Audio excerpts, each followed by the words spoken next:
welcome to this video. Thanks for tuning in. Like, this is a podcast, a radio station. Leave me alone, don't judge me. Um, where we're gonna have just a little bit of story time and me telling you why I've decided to move into my car. So I'm gonna do this in two parts. I'm gonna start with a little background about me, and then I'll talk about why I've decided to move into my car. So if you don't want to see the about me part, you can skip to this timestamp or so in the video. I'll put something down below. I don't really know how people do this, but you can skip ahead if you don't want to watch this part, or if you want to watch the whole thing through. Thanks for being here. Happy to have you. I am going to have a little smoky smoke while we sit here and chat. There's a good chance that this is going to make me ramble, but we'll figure it out. Okay. FYI, for those who are curious, want to know, are concerned, whatever. Number one, I'm not kid friendly. Okay, this is not a channel for kids. I'm not a child. I don't have children, so I'm not catering to a young audience. So if my smoking offends you, I do apologize. I also invite you to go ahead and close this video. Secondly, I live in a legal state, so recreational marijuana is 100% legal here.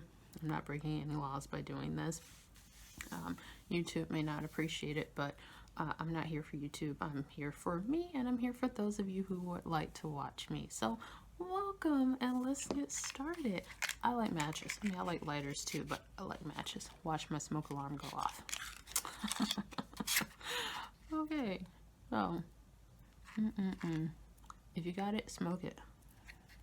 That's all I gotta say.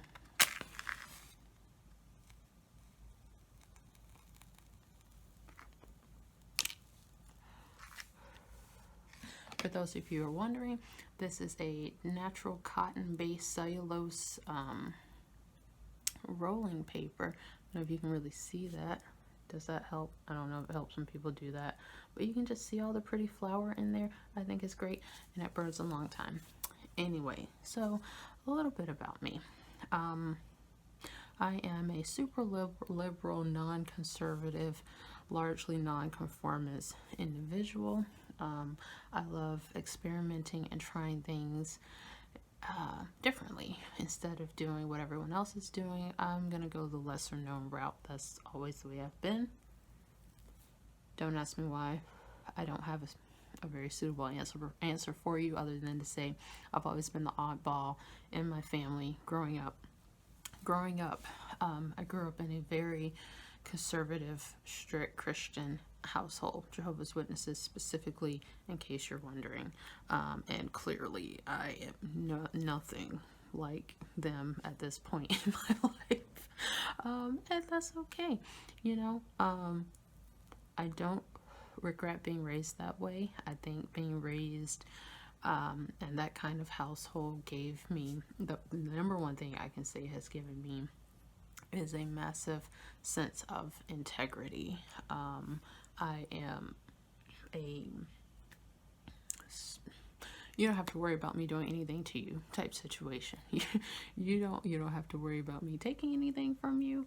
You don't have to worry about me flaking on you. I strive to be a super reliable person. That comes from my mom's personal ethics, my father's personal ethics. If I say I'm going to do something, I'm going to do it. If I can't, I'm going to let you know I can't do it, and I'm going to let you know why I can't do it.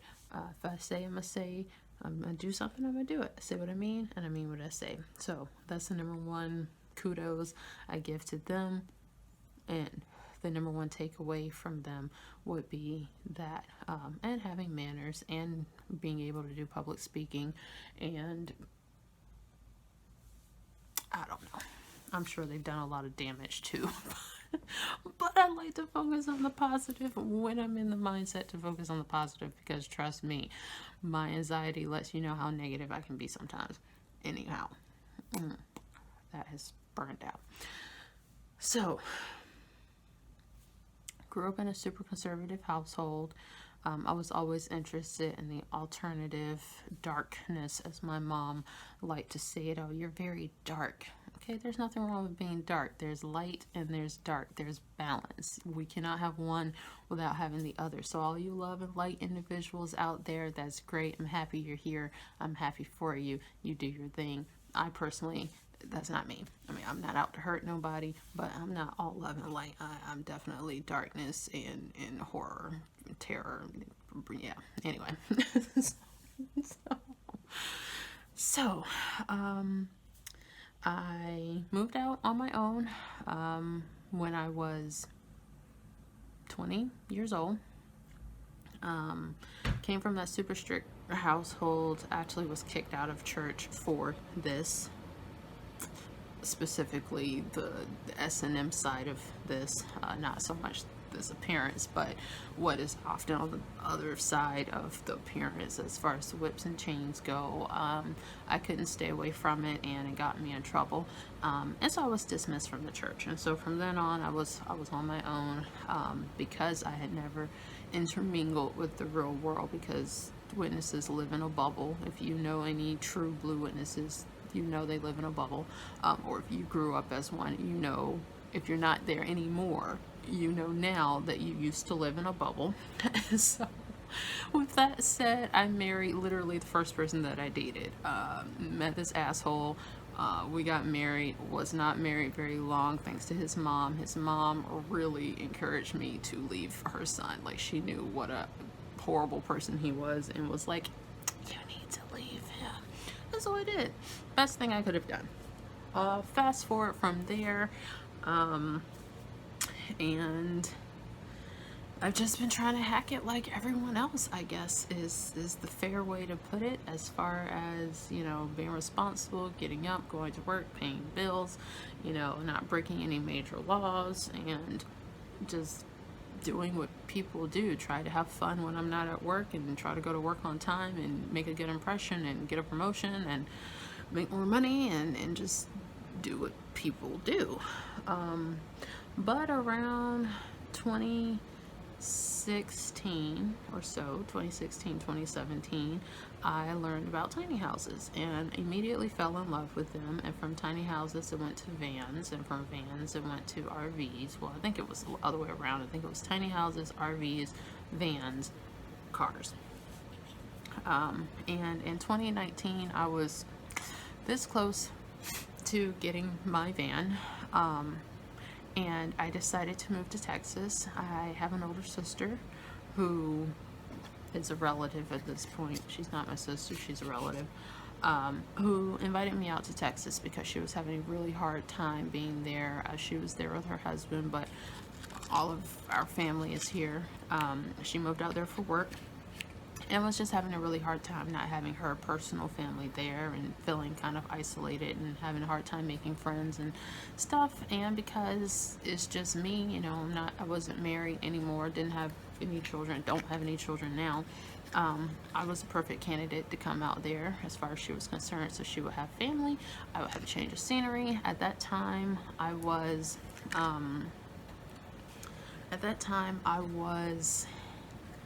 going through some stuff mentally, was dealing with a not so great breakup, not with my husband, my ex-husband. Hold that thought. I was having a not so great time dealing with my first heartbreak. Is really what it came down to. My first heartbreak, and in hindsight, I can say that I was trying to run from myself and my feelings and my experiences, you know, not just a bad breakup, but, you know, multiple sexual assaults from different people over the years. Mainly just me being too trusting because of the background that it came from. You know, dealing with that kind of trauma, having chronic depression, and anxiety, just accumulation of things that ultimately have made me who I am today. And I didn't realize that at the time that that's what I was doing. I know now that that's what I was trying to do. Well, I mean, I knew a couple years back, but what I'm saying is I realized that I saw the opportunity to go to Texas as a way to start over. Like, to start over, be a completely new person, and forget about everything that happened. Well, that's not what happened. Went to Texas, it turned out to be truly the worst thing I could have done for my mental health. My mental health, my spiritual health, my financial health, all the healths there are. It just was a disaster. And so I was there for about 10 months or so. And then I went to Florida and stayed with who I thought was a friend in Florida. And that was, yeah, that was a bad situation. If I thought Texas was bad, Florida was worse. And this was amidst, COVID going on. I got really, really, really sick when I was in Texas. Pretty sure I got COVID. I don't know. At that time, they didn't have any tests. So I never got tested. By the time tests were available, I was okay. But I got really sick and went to Florida after I recovered.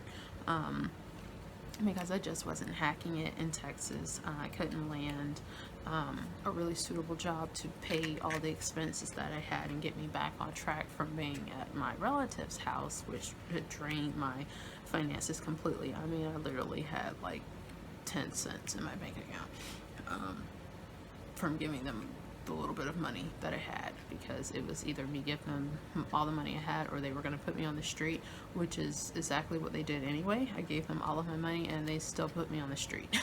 So I had to figure something out. I mean, I did get my own place while I was there. I rented a room, a tiny house actually.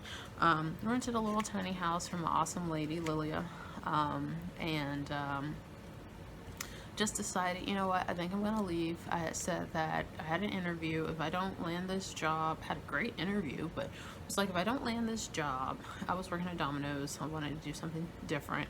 If I don't get this job, I'm gonna leave Texas. And so that's what I did, and I stayed with my best friend for a couple months, and then slowly started getting back on my feet. At least I thought I was. Got in this apartment, was in this apartment for a year. Things were fine for the majority of that year. The end of the year got a little bumpy with employment. I decided to work from home from a popular telecommunications company and as tech support. And while I love helping people, when I got those people that were really nasty, really snotty people because they broke their shit and they're mad at you because they broke their shit, it was too much for me. My anxiety couldn't handle it, so I left. And things got really challenging financially at that point, and my mental state just really deteriorated. But for the most part, living here has been nice. But employment has been difficult to come by. I worked at Domino's for several years across 3 different states that I lived in. I absolutely love working for Domino's. It truly was the best job I've ever had as far as making money. Every single day you come home with money in your pocket. That's rare with a job. 2, the environment is fun. Mostly everyone is super laid back, chill. Management is super easygoing, really understanding. If you need to take time off, you can take time off. If you want to pick time up, you can pick time up. I love the culture of Domino's, and it's consistent across every store that I've worked at, minus Florida. Fuck Florida. But everywhere that I have been, very consistent as far as the camaraderie and the feel goodness of it, and everybody's a pothead, and it's great. But then I got my car. I got my current car, which is a Mazda Speed 3, and that car is not made for delivery work. It's not made for that. And then with the way gas prices are, no. So I had to leave Domino's, and then finding something to replace that was just really, really challenging. Finding something that was going to pay enough to cover all expenses was really challenging. Finding a job in general, not so much, but finding one that was going to pay all of the bills, not the main bills, but all of the bills, including the debt, which just wasn't happening. And so things got really difficult. And that kind of brings us to where we are now as far as moving into my vehicle. So this is officially part 2. The little about me information is out there. If you want to know more about any of the things that I mentioned, as far as being raised as a Jehovah's Witness, I was a Jehovah's Witness for 20 years, 21 years. You know, that, or as far as the kink community goes, being alternative, in the S&M community, you know, provided what it is that you're asking, some things you just don't need to know because you just don't need to know. But if you want to ask me anything about that, or more about my upbringing background, feel free to do so, so long as you're not being an asshat, and you know what I mean. You know, help yourself. Anyway, part 2.